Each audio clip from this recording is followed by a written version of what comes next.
Hello Capricorn, Sun, Moon, Rising, and Venus signs. Kamusta kayo? Sana po'y nasa mabuti kayong kalagayan. Welcome back po sa Star Tarot. At kung bago kayo rito, welcome din po kayo. Please subscribe, like, share my videos, and leave me a comment kung nakaresonate po kayo. Thank you. So, tignan natin, paunang mensahe ni Capricorn ay remain positive. You know what, Capricorn, siguro, ang iba sa inyo baka nagkakaroon na kayo ng parang nawawalan ng pag-asa or maaaring nawawalan kayo ng pag-asa, nawawalan na kayo ng um, gana sa ginagawa ninyo, 'di ba? Kasi maybe things aren't working out in your favor, no?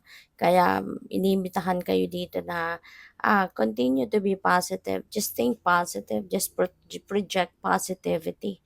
Okay, Capricorn. Kasi maaari no na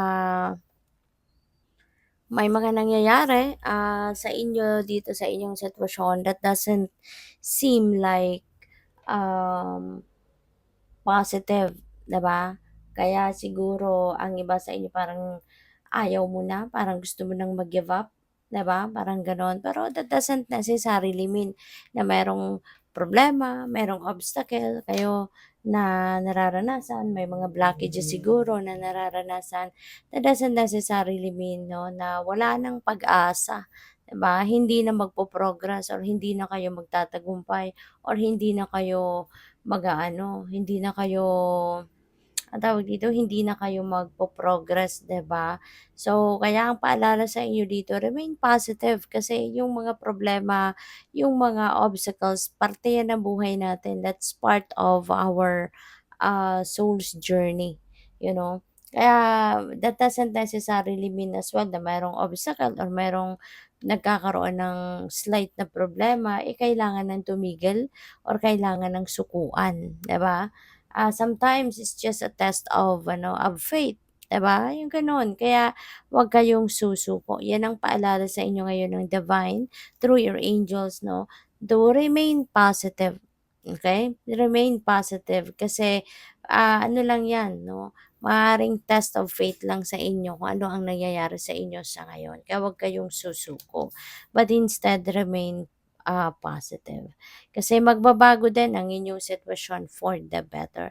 It will also it will also improve, 'di ba? At maayos din ang lahat. Perfect timing, no? Parang divine timing din ito. So maaari ng iba sa inyo baka you're asking for a sign, 'di ba? Maybe you're asking for a sign, maybe um you're asking for confirmation or go signal, 'di ba, na ano 'to Lord, ito na ba? Ngayon na ba? Ito na ba yung tamang pagkakataon na ito yung gagawin ko? So, this could be the answer para sa'yo na yes, it is perfect timing, so go for it. So, if this message resonates with you, then most likely, ito na yung sagot sa inyong tanong, sa inyong pinagdadasal. So we have listened to your intuition so that you will be guided accordingly. Kasi si intuition, ito naman yung ating divine guidance. Yung ating intuition, this is our 24/7 reliable guide. No? So ito yung talagang maaasahan natin. Ito yung dapat nating pakinggan kasi ito yung mapagkakatiwalaan natin. Rather than listening to Marites and Marisol, yung intuition natin ang mas dapat nating pakinggan, yung intuition natin yung mas dapat natin na yun ang dapat nating pagkatiwalaan, 'di ba? Kasi guidance yan from the divine, messages yan from the universe, okay? So, by the way, maraming salamat for subscribing and if you haven't subscribed yet, subscribe na kayo. And also, maraming salamat din for not skipping the ads. Malaking bagay po yan sa akin. Thank you. And also, please click the join button sa baba ng video kung gusto po ninyo na mag-join sa membership. Salamat! So, next message ninyo, you may get knocked down in life. Getting up is a choice and always get up. Okay?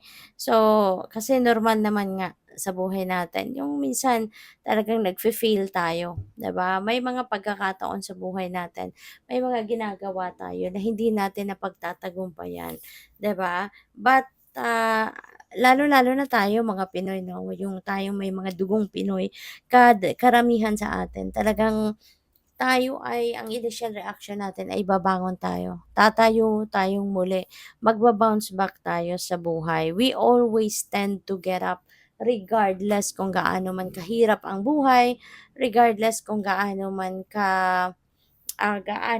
ka-challenging 'no, yung sitwasyon natin. Kaya feeling ko dito, this is the time na lumaban ka lang, okay. Laban lang even if things aren't ano, ah, even if things are not falling into, kumbaga, yung mga ine-expect ninyo 'no, hindi siya nangyayari according to what you expect or hindi nangyayari ang mga bagay na paborable sa inyo, but laban lang, kapit lang, laban lang kasi lahat naman ng pangyayari sa buhay natin ay may dahilan. There is always a valid reason for everything. At, kahit ngayon medyo siguro hindi nga paborable sa'yo ang mga nangyayari, but rest assured that at the end of the day, that is for your best interest. That is for your highest good. Kanya-kanya lang tayo ng timing. And eventually, in God's perfect timing, you will understand why things are happening this way.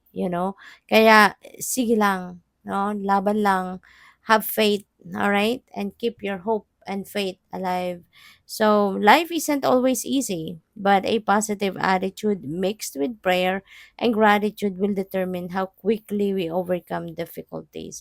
Ayan. So, tulad nga nito, sinasabi nito na wala talagang madali, 'di ba? Walang madali. No, walang shortcut sa buhay.